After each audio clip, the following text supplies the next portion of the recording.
Dear friends, welcome to my career my future, the team of expert counsellors. आज के इस video में बात करेंगे पंजाब में जो एनआरआईज को लेकर एक विवाद छिड़ा हुआ है। अलॉटमेंट को लेकर अभी तक अलॉटमेंट नहीं आई और इस कॉन्फ्लिक्ट की तह तक भी जाएंगे कि ये विवाद आखिर में है क्या और इसका क्या कॉन्सिक्वेंसेस आगे आने वाले रिजल्ट्स में, जो कोर्ट में जब मुकदमा इस समय जो चल रहा है उसका क्या रिजल्ट निकल सकता है। सो उससे पहले बात करते हैं जो आज पंजाब में नोटिफिकेशन रिलीज़ किया बाबा फरीद यूनिवर्सिटी ने, जिसमें कहा गया कि जो एनआरआई कोटा का जो रिजल्ट है वो रिजल्ट तो प्रिपेयर कर लिया गया है, बट अब बिकॉज ऑफ ये जो मामला कोर्ट में है इसकी वजह से जो रिजल्ट को होल्ड किया गया है। अब 2 सितंबर उसकी जो नेक्स्ट हियरिंग है, सो उसके बारे में भी इस मामले में नोटिफिकेशन लिखा गया, लेकिन ये क्लियरली नहीं बताया गया कि क्या रिजल्ट 2 सितंबर के बाद रिलीज होगा आफ्टर दी हियरिंग या उससे पहले भी रिलीज हो सकता है, सब्जेक्ट टू जो कोर्ट की डायरेक्शन है अकॉर्डिंगली। सो आइए फटाफट क्विकली एक बार नजर डालते हैं कि मामला आखिर है क्या और क्यों ये मामला कोर्ट में पहुंच गया। देखिए, कुछ डिसीजन जो होते हैं पॉलिसी मैटर्स होते हैं और पॉलिसी मैटर्स रातों रात उनके ऊपर डिसीजन नहीं लिया जाता। बहुत टाइम से, बहुत सालों से पंजाब में इस बात के ऊपर चर्चा थी कि पंजाब के अंदर जो एनआरआई कोटा की जो सीट्स हैं वो पूरी नहीं भरती हैं। अप्रॉक्सीमेटली 168 सीट्स पंजाब में एनआरआई कोटा की हैं, गवर्नमेंट और प्राइवेट मेडिकल कॉलेज की मिलाकर, लेकिन उसमें से तकरीबन सिर्फ और सिर्फ 30 और 35 सीटें भरती हैं क्योंकि सिर्फ कैटेगरी 1 और कैटेगरी 2 को ही वहाँ पर एडमिशन के लिए अलाउ किया जाता है। ये एक बहुत बड़ा रीज़न था। कैटेगरी 1 और कैटेगरी 2 का मतलब कि या तो बच्चे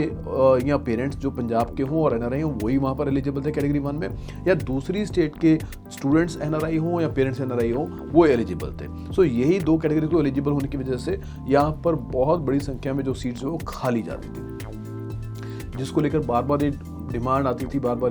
प्राइवेट मेडिकल कॉलेज की तरफ से आता था कि यहाँ पर स्पॉन्सर्स को, जैसे कि दूसरी स्टेट्स हैं, राजस्थान है, हिमाचल है, राइट, या हरियाणा है, स्पॉन्सर्स को अलाउ किया जाता है, यहाँ पर भी एनआरआई कोटा के लिए स्पॉन्सर्स को अलाउ किया जाए। नाउ अब डिमांड जायज़ थी, लेकिन जो उसके ऊपर एक्शन लेने का जो तरीका था वो थोड़ा सा अप्रोप्रिएट नहीं रहा।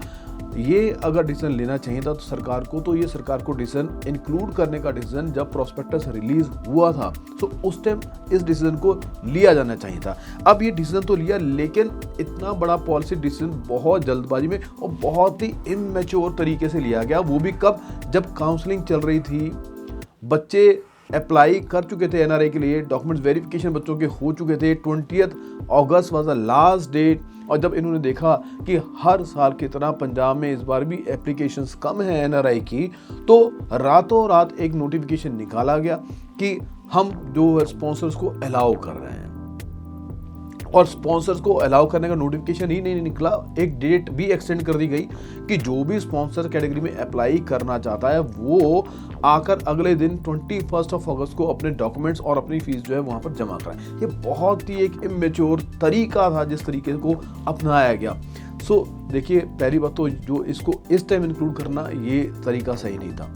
इसको प्रोफेशनल तरीके से बड़े मैच्योरिटी के साथ पहले ही इंक्लूड किया जाना चाहिए था। एक दूसरा, अगर आपने इसको इंक्लूड करना था सो इसको फिर इंक्लूड करने के बाद सेकेंड राउंड से इसको आप इम्प्लीमेंट करते हैं कि जो पहले राउंड में जो हो गया, पहली कैटेगरी और दूसरी कैटेगरी बच्चों को दे दिया, सेकेंड राउंड से स्पॉन्सर्स को अलाउ किया जाएगा। अब इसके और कॉन्सिक्वेंसेस क्या निकले जिसकी वजह से लोगों को ये लग रहा है कि एक बहुत फिशी, बहुत प्लान तरीके से कोई स्कैम किया गया। तो इसमें क्या किया गया कि अगले ही दिन एक बहुत बड़ा ताजुब और देखने को मिला कि 54 स्टूडेंट्स वहां पर पहुंच गए एनआरआई स्पॉन्सर कैटेगरी के, जिन्होंने अप्लाई किया, जिनकी लिस्ट बाकायदा यूनिवर्सिटी ने रिलीज की।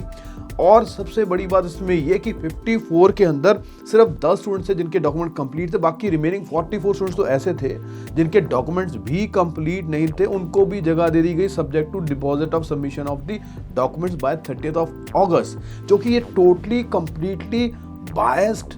और एक तरह से नाजायज और इलीगल है ये, राइट। सो यही सारी परेशानी बच्चे बर्दाश्त नहीं कर सकते। देखिए, you can not impose anything any time on the students. आजकल जो लोग अपने राइट्स के लिए बहुत जागरूक हैं और इसी जागरूकता की वजह से अपने राइट्स के लिए फाइट करने के लिए उन्होंने कोर्ट में मामला जो है वो दायर किया, जिसके ऊपर अब कोर्ट का जो डिसीजन आया कि जो 2024 का जो प्रॉस्पेक्टस आपने रिलीज किया था उसमें जो कायदे कानून हैं उसके हिसाब से तो आप अपनी जो काउंसलिंग है उसको आप कंटिन्यू रखिए। और जो ये नए अमेंडमेंट्स आप लेकर आए हैं, सो इनके ऊपर कोर्ट ने बोला कि अब 2 सितंबर को फाइनल इसके ऊपर हियरिंग होगी, उस पर सुना जाएगा, दोनों पक्षों को सुना जाएगा और अकॉर्डिंगली डिसीजन लिया जाएगा। इसमें एक चीज़ और जो थी वो पॉइंट जो देखने का था वो था डॉक्टर BR अम्बेडकर जो गवर्नमेंट मेडिकल कॉलेज है जिसकी NRI सीट्स को इन्होंने मेंशन नहीं किया था पहले, जबकि NRI seat doctor BR Ambedkar medical college में पिछले साल भी थी और इस साल भी जब 10 अगस्त को इनका सीट मैट्रिक्स आया था तब भी आपकी डॉक्टर BR अम्बेडकर की NRI सीट्स जो थी वहाँ पर मेंशन थी, लेकिन इन्होंने इंक्लूड नहीं किया था उसको। फिर 22 अगस्त को मॉडिफिकेशन के थ्रू इन्होंने मेंशन किया कि डॉक्टर BR अम्बेडकर के अंदर भी जो 15 NRI सीट्स हैं वो भी वहाँ पर होंगी। सो अब उस वजह से क्या हुआ कि जो बच्चे कैटेगरी 1 और कैटेगरी 2 के थे और जिन्होंने आगे यहाँ पर doctor BR Ambedkar medical college की भी चॉइस फिल की, सो अब वो भी इसका शिकार हो गए। सो वो भी क्योंकि अफेक्टेड हैं, तो इस वजह से पूरा का पूरा रिजल्ट जो है वो अब वो होल्ड पर डाल दिया गया। अब बात करते हैं कि आने वाले डिसीजन क्या हो सकते हैं, पॉसिबिलिटीज क्या निकल के आ सकती है। पहली पॉसिबिलिटी तो ये निकल कर आ सकती है वो ये कि पूरा का पूरा जो स्पॉन्सर वाला जो